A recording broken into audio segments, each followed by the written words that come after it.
emotions following transplant. Suffering end-stage organ failure and undergoing organ transplantation are life-changing events for you, your family, friends, and acquaintances. Having an emotional reaction to the process and to your illness is normal and expected. Medication side effects can also affect your emotions. Mood swings, weight gain or swelling, bruising or slow wound healing. Many patients are overjoyed, grateful, energetic, and feel a new lease on life. Other patients develop depression and chronic anxiety or fear. Post-traumatic stress disorder, PTSD, is not uncommon after surviving end-stage organ failure and/or a transplant. You may have some difficulty going back to your normal pre-transplant lifestyle, and your relationships with your family, friends, or co-workers may be affected. Some types of emotional reactions when waiting for or following transplant. Anger about being sick and needing a transplant. Guilt or sadness about taking an organ from someone who has passed away so that you can live.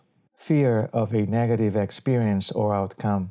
Guilt about being a burden on your family. Frustration with the process, rules, new routines, and medications. Helplessness and loss of control over your body and health.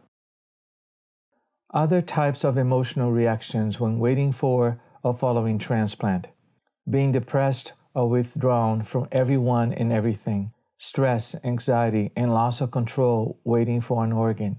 Feeling sorry for your caregivers and their new caregiving responsibilities. Appreciate the effect the process has on your caregivers and allow them the time to express their feelings or help them to take a break from caregiving if possible. The transplant social worker may be able to assist with this, being overwhelmed with the entire situation. Allow yourself to be emotional.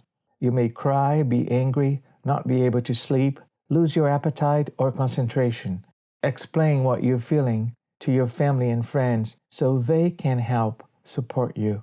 Exercise, eat a healthy diet, and get plenty of sleep. Use creative outlets such as music, art therapy, and relaxation techniques.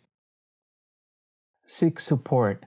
Transplant support groups are available, or peer mentoring with others who have been through the transplant process. Ask your transplant team about this. Professional psychiatric or psychological resources can be helpful. Spend time with your personal social network. Tell your transplant team they are here to ensure you have a successful and productive life after transplant and can direct you to appropriate resources for help. Lung transplant patient and family support group, a supportive and informational group for patients and their loved ones. All stages of transplant process, pre- and post-transplant. First Monday of every month from 12 to 1:30 p.m. Ronald Reagan Medical Center, room 3-3102.